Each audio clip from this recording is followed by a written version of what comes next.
Dans les coulisses du patrimoine, un podcast proposé par le Pays Charolais-Brionnais. Bonjour, je suis Marie. Bienvenue dans ce podcast dans lequel Aurélien et Thomas vous parlent des missions du Pays d'Art et d'Histoire. Mais au fait, c'est quoi le Pays d'Art et d'Histoire ? Labellisé depuis 2007, le Charolais-Brionnais sensibilise les habitants, les visiteurs et le jeune public au patrimoine et à la qualité de l'architecture et du cadre de vie. Dans ce podcast, vous saurez comment l'équipe travaille et prépare les animations. On vous parle aussi de l'histoire du Charolais-Brionnais et de son patrimoine. Bonne écoute!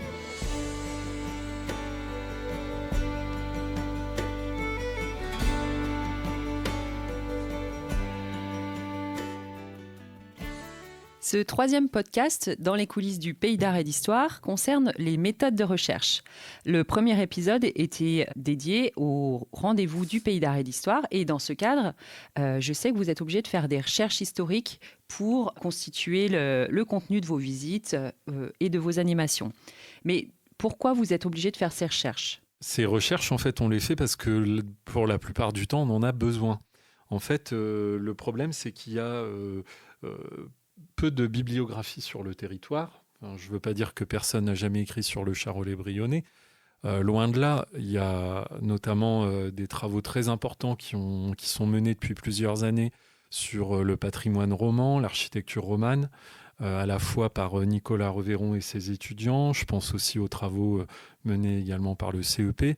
Et puis, bien sûr, pour ne pas la citer, une thèse très essentielle sur le commerce du bétail charolais au 19e et 20e siècle, réalisée par Dominique Fayard, qui n'est autre que notre directrice, donc j'étais obligé de la citer.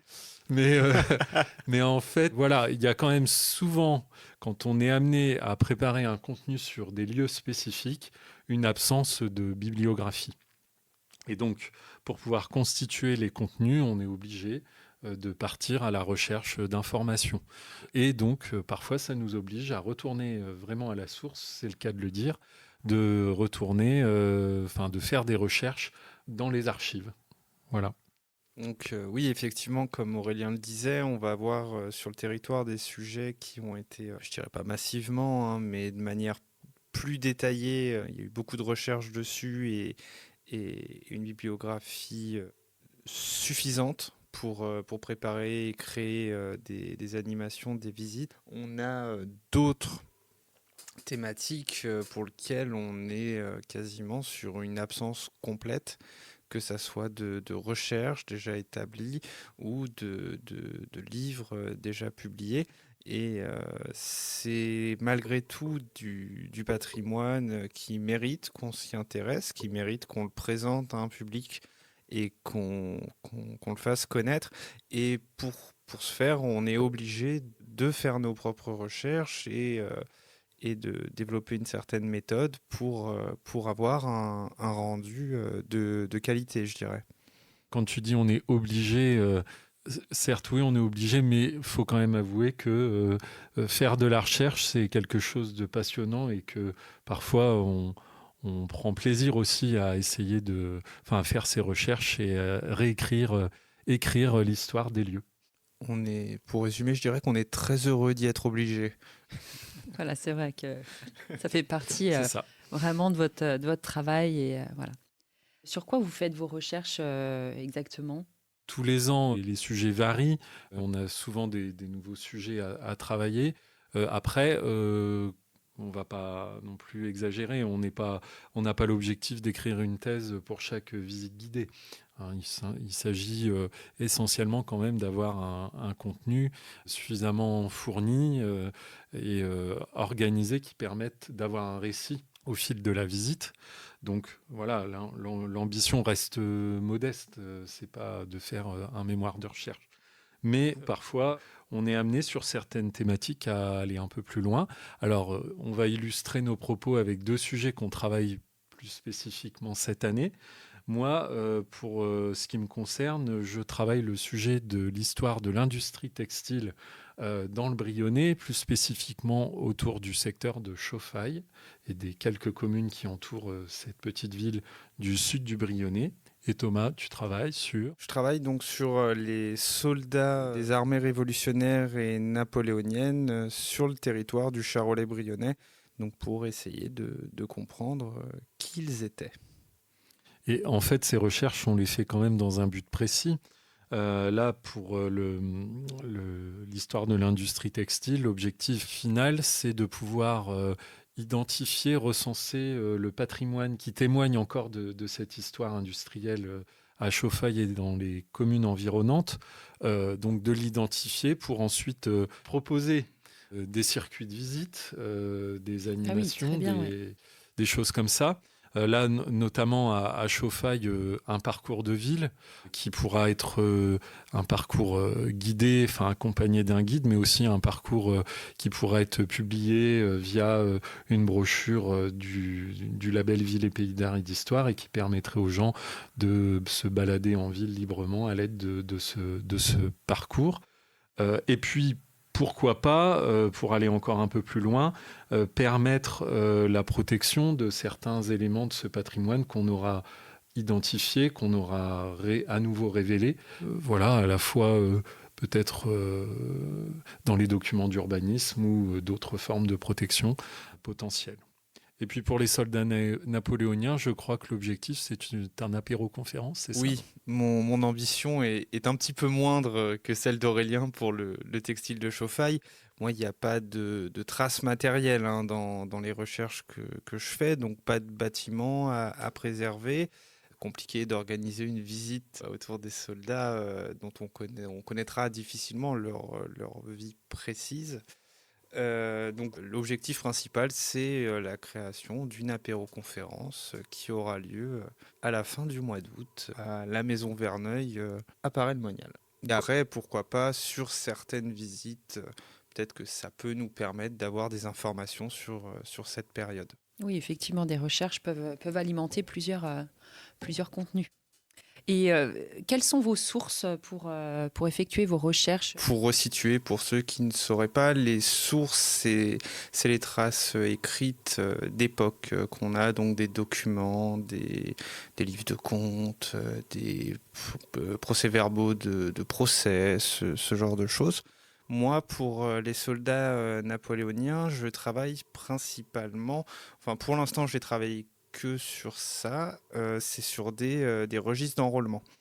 Donc les registres d'enrôlement, c'était les livres qui étaient remplis au moment où le soldat s'engageait dans l'armée et dans lequel on peut retrouver un certain nombre d'informations, notamment quand c'est bien rempli. On a parfois des registres qui sont assez mal remplis ou des personnes qui ont écrit de manière assez lacunaire.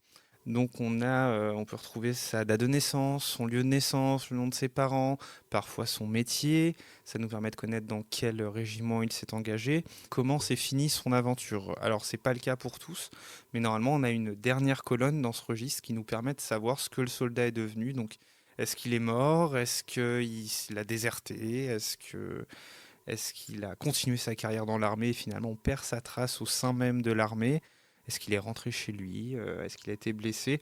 Donc ça nous permet, même si on n'a pas d'écrit en fait, c'est pas d'écrit, je m'entends, on n'a pas une biographie écrite de lui, mais ça nous permet malgré tout de nous rapprocher de ces gens et de comprendre en fait son parcours et comment il a évolué au sein de l'armée dans cette période assez trouble qui était la fin du XVIIIe siècle, le début du XIXe, avec les guerres de coalition qui ont été un traumatisme pour l'ensemble de l'Europe. Dans un deuxième temps, j'ai déjà retrouvé certains documents, notamment des procès-verbaux de sociétés patriotiques qui étaient des regroupements dans les villes de personnes qui se retrouvaient pour débattre, échanger autour des idéaux révolutionnaires. Et j'aimerais, dans un deuxième temps, me baser sur ces procès-verbaux où les noms des personnes présentes sont notés pour voir si est-ce que ces gens qui participent à la vie politique de manière plus active au sein des villes, est-ce que ce sont les mêmes personnes qui vont s'engager dans les armées révolutionnaires ou pas ? C'est une piste que j'aimerais explorer plus tard. Je n'ai pas encore eu l'occasion de le faire, mais j'espère que j'aurai le temps et que ça va venir. Mais voilà, principalement ces registres d'enrôlement. Et dans un deuxième temps, je vais prendre des documents annexes, mais qui vont pouvoir me permettre notamment de comprendre un petit peu mieux le contexte. Je crois qu'Aurélien, tu as des registres aussi. En fait, par rapport à ce que tu viens de dire, ce qu'il faut avoir en tête, c'est quand on fait de la recherche, du coup, ce qui est vraiment important, c'est de croiser plusieurs sources pour vérifier les informations.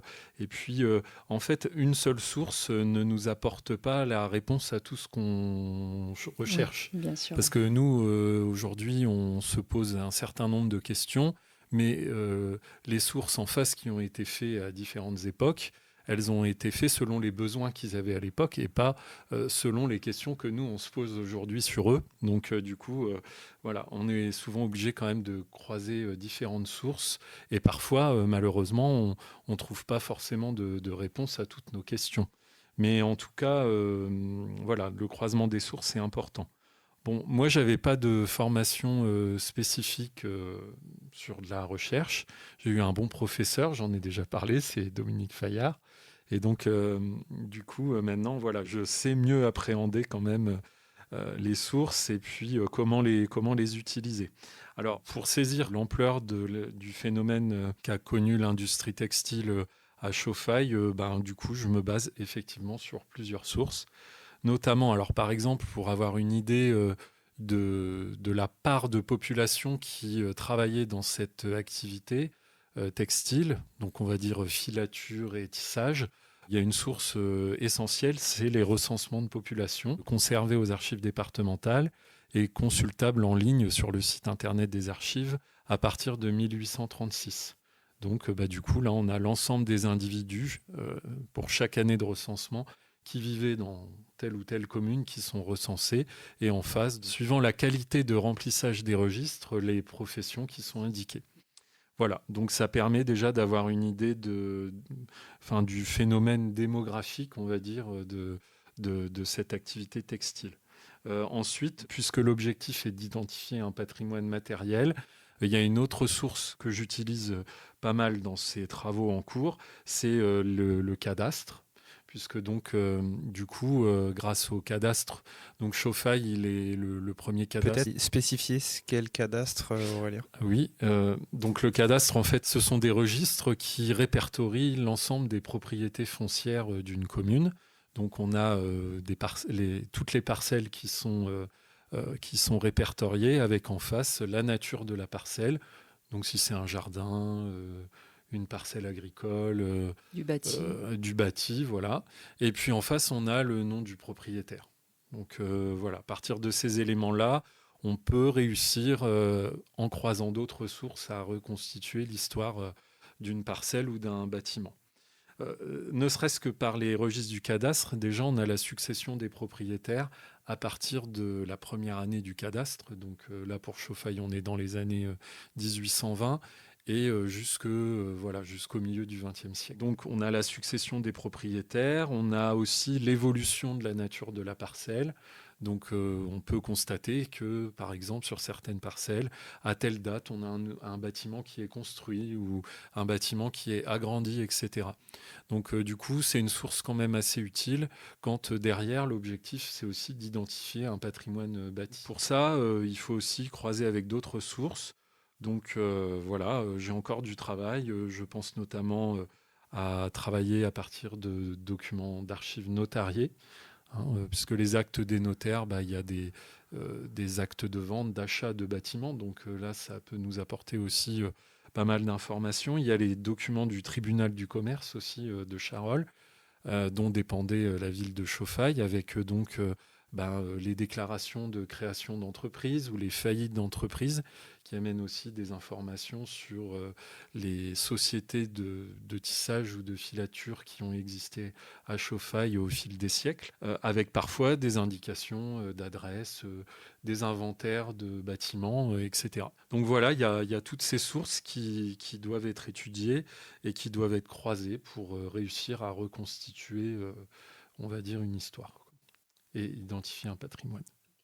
Et est-ce qu'il vous arrive d'aller directement sur le terrain pour faire des recherches ? Alors oui, ça nous arrive. Moi, dans le cas des soldats napoléoniens, ça ne sera pas le cas. Mhm. Donc je vais plutôt laisser la parole à Aurélien qui, vous l'avez compris, lui cherche des bâtiments qui pourraient toujours exister. Donc du terrain, je crois qu'Aurélien, tu vas y passer un petit moment. Effectivement, après, il faut parfois confronter la source écrite avec le terrain.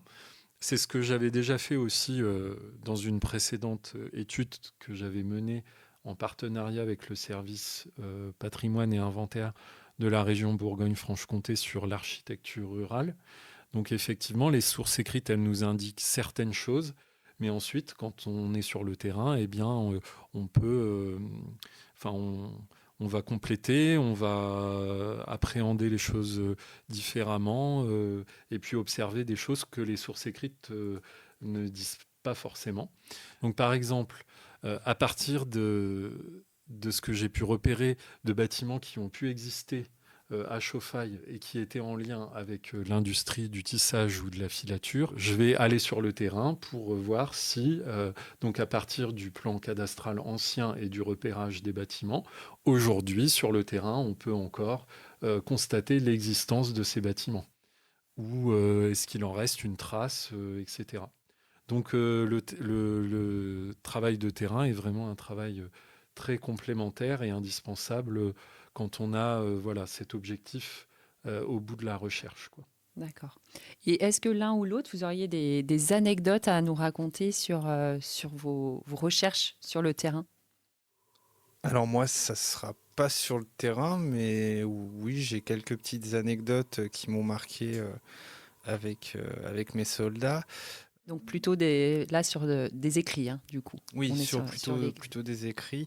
Donc, comme je le disais, moi, on a des informations assez succinctes dans les registres, mais on a quand même des fois des choses qui prêtent à sourire. J'ai retrouvé une sorte de Rambo du 19e siècle qui refusait littéralement de mourir, car quand les soldats meurent, ils sont notés après plusieurs mois dans le registre pour être bien sûr qu'ils sont morts. Et ce soldat est noté à 3 reprises, Ah oui, quand même. décédé sur le champ de bataille. Et en dessous de chaque annonce de sa mort, j'ai un petit écriteau qui dit finalement il est de retour. Et il rentre chez lui au bout du compte, donc il n'est vraiment pas mort malgré ces 3 annonces. Et il y a des choses aussi qui vont nous toucher, même si on ne connaît pas ces gens. Mais plusieurs fois, j'ai eu le cas de conscrits. Donc les conscrits, c'était des jeunes gens qui étaient tirés au sort pour rejoindre l'armée. Et j'ai le cas de conscrits qui sont amenés de force par la gendarmerie dans leur régiment. Et c'est vrai que ça m'a un peu ému. J'ai trouvé ça triste. J'aurais pas aimé être à leur place. Ouais, effectivement. Alors moi, je n'ai pas vraiment d'anecdote précise, mais simplement pour dire aussi, en dehors de ce qu'on peut observer sur le terrain et de ce qu'on peut trouver dans les traces écrites, parfois aussi ce qui peut être intéressant dans un travail de recherche, c'est aussi de consulter la mémoire orale, enfin, les gens qui ont connu une période et qui peuvent encore en témoigner, en parler. Donc d'ailleurs, ce travail sur l'histoire de l'industrie textile à Chauffaille et dans ses environs, on l'a commencé l'année dernière, fin 2023, avec un café mémoire, en fait, qu'on avait organisé à la médiathèque de Chauffaille, et où on a fait un appel à témoins. Donc il y a quelques personnes, ils n'étaient pas très nombreux, qui sont venus et qui ont partagé un petit peu leurs souvenirs de ce qu'ils pouvaient se souvenir du temps où ils étaient eux-mêmes soit patrons, soit ouvriers dans une usine de tissage de la ville de Chauffaille. Et du coup, ce qui est assez amusant parfois, c'est que on voit que il faut vraiment croiser les sources parce que, enfin, les souvenirs des gens, bah, des fois sont un petit peu déformés ou en tout cas viennent en contradiction avec les sources écrites. Et du coup, ça donne des fois des petites incompréhensions ou des petites confusions qui sont amusantes, quoi. Mais voilà. Oui. On voit tout l'intérêt du travail de recherche aussi, voilà, et de recherche croisée, quoi. Mm. À quelle période vous faites ce travail de préparation, en fait, hein? En fait, on va le faire toute l'année en réalité, parce que pour chaque visite, on va faire un travail de recherche, pas au niveau de ce qu'on vous explique aujourd'hui pour les soldats napoléoniens ou pour le textile à chauffaille, mais on a quand même un petit travail de recherche toujours à effectuer. Mais ça prend beaucoup plus de place dans notre travail, dans la période un peu plus creuse en termes d'action auprès du public, donc de novembre à mars, avril. Ouais, mais c'est vrai que, puis surtout, des fois sur certains sujets, c'est un travail un peu au long cours. Donc voilà, on le mène un peu en continu, pas forcément toujours de manière aussi dense pendant toutes les périodes de l'année, mais voilà. Et puis après, si quand même une chose à dire, c'est qu'on a une certaine polyvalence dans nos missions au sein du label Ville et Pays d'Art et d'Histoire, donc on ne peut pas consacrer la totalité de notre temps à nos recherches. Donc à un moment aussi, il faut se donner... on va dire une date butoir, hein, c'est-à-dire qu'on peut toujours aller plus loin dans la recherche si on veut. Il y aura forcément toujours une source qu'on n'aura pas eu le temps de consulter et qui peut-être nous aurait emmené encore un petit peu plus loin. Mais voilà, à un moment, il faut aussi se dire que ce sujet, on l'a amené jusqu'à un certain stade et que bon, il faut passer à autre chose. Et puis que peut-être quelqu'un d'autre derrière pourra poursuivre le travail de connaissance, renforcer la connaissance par la suite, quoi. Mais du coup, faut savoir aussi le conclure et le laisser un peu aussi après. Il faut garder en tête que c'est pas notre métier, nous, la recherche. On n'est pas historien, on a des formations, on a étudié l'histoire dans nos études, mais notre métier, c'est pas de créer de la connaissance, nous, c'est de la transmettre. Donc ça vient en complément, ça nous permet de réaliser notre travail, mais on n'est pas là pour rédiger une thèse, comme le disait Aurélien. Et je voulais juste rebondir sur le temps que ça pouvait nous prendre. Moi, je vais vous prendre l'exemple pour les soldats napoléoniens. J'ai un petit peu moins de 20 000 entrées de registre à dépouiller. Donc ça fait plusieurs mois que je suis dessus. Et on ne peut pas avoir l'efficacité d'un historien parce qu'on ne peut pas passer nos journées complètement dessus, pas tout le temps en tout cas. Donc c'est un travail au long cours qu'on poursuit sur plusieurs mois et qui va nous permettre de créer quelque chose d'agréable pour le public, on l'espère en tout cas. En tout cas, je peux dire que tout ce travail de recherche constitue une vraie richesse pour le territoire du Charolais-Brionnais. Vous l'avez dit, vous faites tous les deux des recherches pour constituer le contenu de vos visites. Aurélien t'en a parlé aussi. Vous n'êtes pas seul, bien entendu, à faire tout ce travail. C'est vraiment un réel atout pour le Charolais-Brionnais et peut-être de combler peut-être certains manquements qu'on avait jusqu'à maintenant. Donc, merci à tous les deux d'avoir pu témoigner sur tout ce travail et à bientôt. Merci Marie, à bientôt. En conclusion, oui, c'est vrai, mieux on connaît le patrimoine et mieux on peut le valoriser et le protéger. Donc voilà l'objectif de tout ça. À bientôt.